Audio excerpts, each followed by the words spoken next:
3 days before Christmas, and health officials across this country are reinforcing the need for Canadians to abide by COVID-19 restrictions over the holidays. Look at the situation in the two biggest provinces. Quebec had its highest single-day number of cases, 2,183 new infections in the past 24 hours. Ontario was higher than that, with more than 2,200 cases.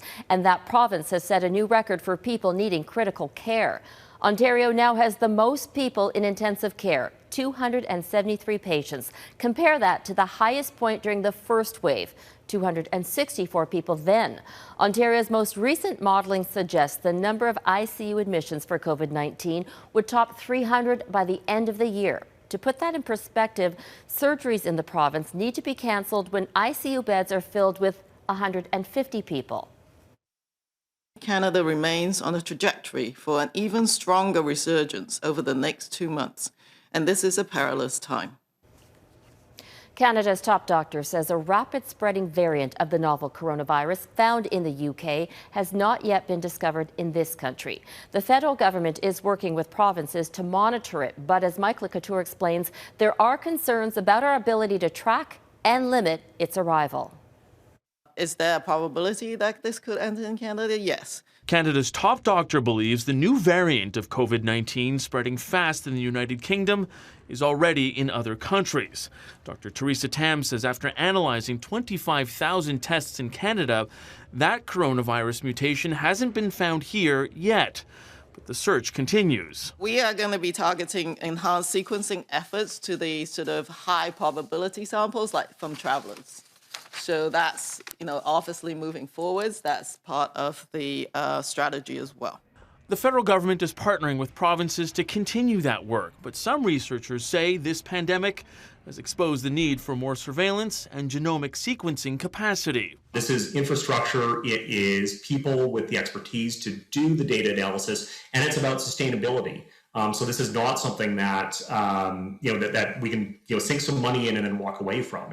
There's also a focus on keeping that variant strain out of the country. The premiers of the two largest provinces, which also have the largest outbreaks in the country, say the federal government needs to do more. The government has been calling on the feds for months for testing at airports, for further tightening of the borders. This is bare minimum we can expect. We both worry about quarantine. We want to make sure that it's done properly, that we make sure that we have people doing the follow-up. Public Safety Minister Bill Blair says the measures at the borders are rigorous and effective, pointing out just 1.8% of COVID-19 cases are linked to travel. The characterization that unfortunately some have made does not reflect the accuracy and the facts of what is taking place at our borders. And epidemiologists say it's a balancing act between personal freedoms and public health. If the citizens are willing to tolerate more extreme draconian measures, we probably do that to drive the caseload closer to zero. But it seems to me we're probably doing all that is possible.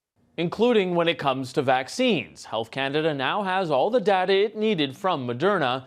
And Health Minister Patty Hajdu said a decision on approval should be coming very soon. Robin? Mike Le Couteur in Ottawa. Thanks, Mike. After many European nations moved to isolate Britain because of the new strain, the France-U.K. border is about to reopen. The two governments have just reached a deal that would allow EU nationals to travel subject to a negative COVID test. Caught in the middle of this mess, truck drivers trying to move goods. Our Europe Bureau Chief Crystal Goomansingh has the latest. Once a landing strip, now a giant parking pad. The British government planned to use the old Manston airport for Brexit-related shipping issues. But this is a COVID-19 problem. We don't know why we have to be in that situation. Sunday night, France shut its borders with Britain over fears of a new strain of COVID-19.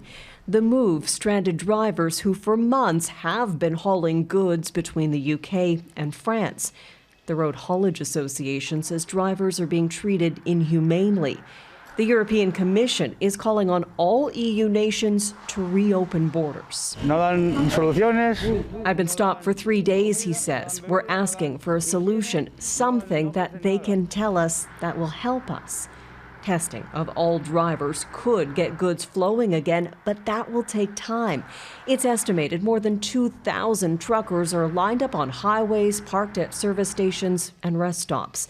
Drivers say at this point, they won't get home for Christmas. It's done. It's finished. From here to go home, we have about almost 2,000 miles.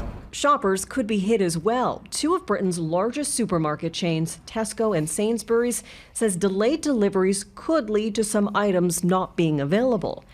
British Prime Minister Boris Johnson tried to ease fears over possible shortages Monday, saying only goods handled by people were being held up at the port of Dover. That is only 20% of the total arriving from or departing to the European continent, which means the vast majority of food, medicines and other supplies are coming and going as normal.